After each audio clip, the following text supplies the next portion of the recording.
We're doing a quick one on Dr. Matthew Lani. I don't even know who his real name is. I don't know where he comes from. So it is funny. He accuses the South African journalist of doing a lousy job on him, and I have to agree with him. He's been accusing everyone for all funny things, and he walked out of jail out of court with his crutches and stuff. So Dr. Lani, I think all of us are going to we now have to continue calling him that. He has been acquitted. He's not a criminal, and it got me thinking, because I was telling a lot of people that, why do you guys want this young man to go to jail for what? For impersonating who? Who did he say he was? Besides saying he was a doctor on social media. Do you know how many people fake to be doctors? Do you know how many professional people wanted to be doctors when they were not doctors? Do you actually know? But he's just a low-lying fruit. I mean, really, South Africans. Okay, we make ourselves look like a joke because we want the most. He himself needs a doctor. I have to agree. He needs a doctor himself, because whatever he's going through, it's not nice. But for him to be jailed, that's a huge stretch. And don't get me wrong, for those who fell victims to him, I feel sorry for them. Those who took advice from them, I feel sorry for them. But do you know how many people take bad advice from Google? I mean, including myself. I mean, if there's a niggle in your body, you just feel bad, you just Google it. I mean, he's just an example of that. So, I mean, if you want to arrest him, you might as well just arrest Google itself. Those people who fell victim to him, I'm being honest. I'm very sorry for what you guys went through, but it is what it is. So the reason I made this podcast is just to say he's made a mockery, but there's an interesting thing that we need to learn from him. Well, besides the lesson that don't believe everyone, because that's obvious, but I have hosted doctors. Let me just put a clip here where another traditional healer wants to be a doctor. It would be nice, yeah. But then Iskaba Gogo Mangmang. Okay. Let it be Dr. Gogo Mangmang. You know why I'm saying that? Because of my job entitles me to help someone to heal. Yes. So who helps one to heal? It's a doctor. Yes. Oh. So it would be nice to have Dr. Gogo Nontant. That would be. You saw that? So traditional healers do want to be called doctors. So in other words, the traditional healers on TikTok, the traditional healers on YouTube who give medical advice, herbal advice, spiritual advice, they are doing far worse than these gentlemen. Have you ever thought of that? Because let's be honest now. So what must happen to people who say they are enlightened, they are spiritually enlightened, they can see things, and they give that medical advice, because it is medical advice. I mean, there are people who are told not to take medication from their traditional healers. Traditional healers and of course charlatan priests who fake to be priests and tell people not to take. I'll give examples here. I mean, there will be plenty of examples that I can show.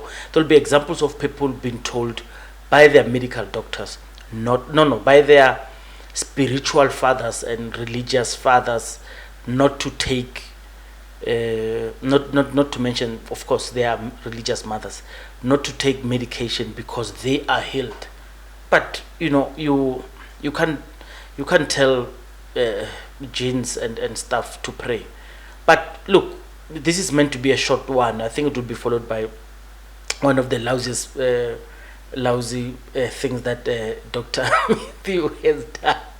it's very difficult not to laugh at this, but at the same time, this is why they think South Africa is a joke, because we joke around a lot, and we project ourselves as a very strict country and stuff. But I mean, for people to think that this guy should be arrested, I mean, that is an overreach. I don't think he deserves to be arrested.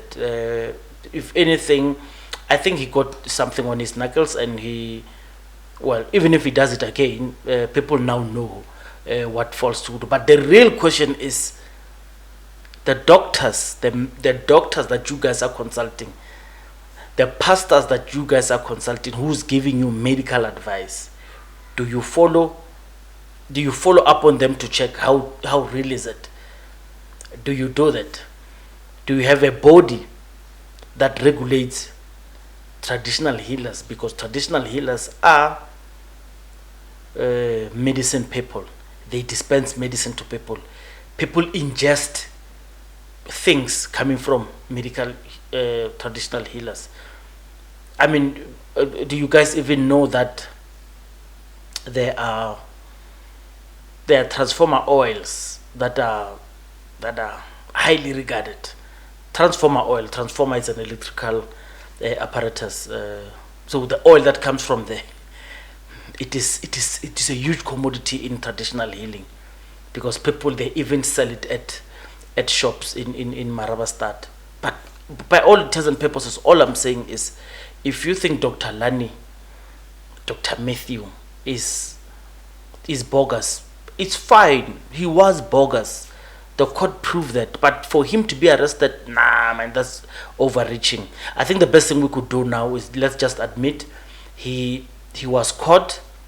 He went to the court, and then he got whatever he got on his wrist, and he won't do it again. But if he does it, the joke will be on us now. Go and check your medical advice that you get from traditional healers and your pastors, and then we'll take it from there. But like I said, there's a chair. Come, we're podcasting from digital photography studios. If you want to come and do a reaction to this, if you feel I've misrepresented the pastors and the Sangomas who give medical advice, come and sit there, come and tell us how different is Dr. Matthew Lani from your traditional healer, because you have no idea what school he went to. You've got no idea what he dispenses to you is true or not. You don't even know this. What do they call them? They call them, I'll tell you now, the Govela who trained them, who trained that Govela. You don't even have a follow through. You just believe. But it's dangerous. But let me just let it go. And by the way, of course, I'm not saying the Sangomas and the pastors are fake. I'm saying, did you check if those that are fake are not within your payroll? But thank you very much. Let's leave it there. We'll wait for you to counter us and tell us how we have misrepresented you. How did you get injured? I'm not going to comment on that one yet. Okay, talk to us about why did you go to health facilities? What was the point there? How did you get in? How did you get access? No comment on that one. Can you advise on the letters that you posted on social media purporting to be from the HPCSA and the department, I believe, and potentially VITS, apologizing for a miscommunication which they've since come out and said they never sent? So there are multiple accounts which are fake accounts. I'm not aware of that one, so I don't think it would be appropriate for me to comment on what fake Dr. Matthew accounts post. Okay, so Dr. Matthew, there's a video where you're carrying a certificate which is supposed.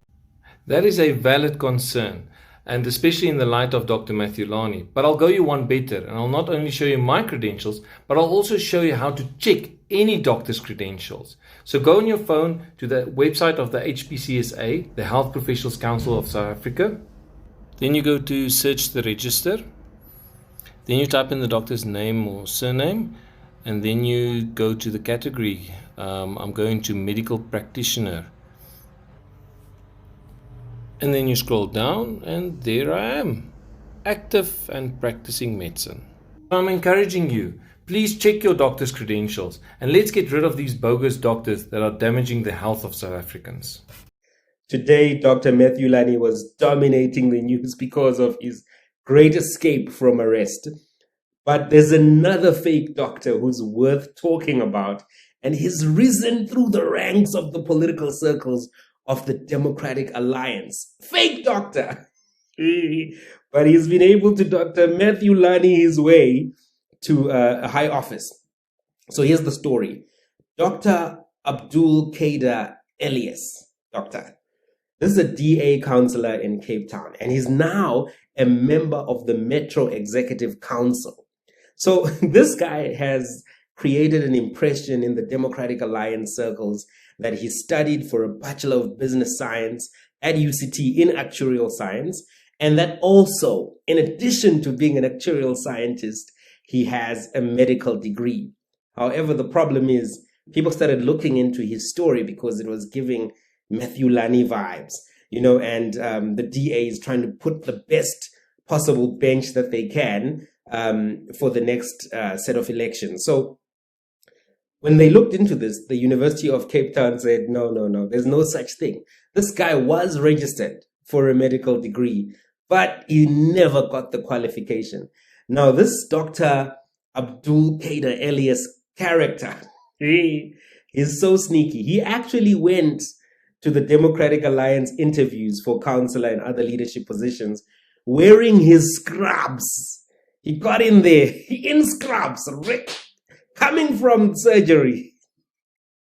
But obviously he wasn't coming from surgery, and he was selected despite not meeting the criteria. So they were so impressed with this guy because he has an actuarial science degree and he has a medical degree and he's in scrubs, They were like, this is great for diversity. This is great for talent.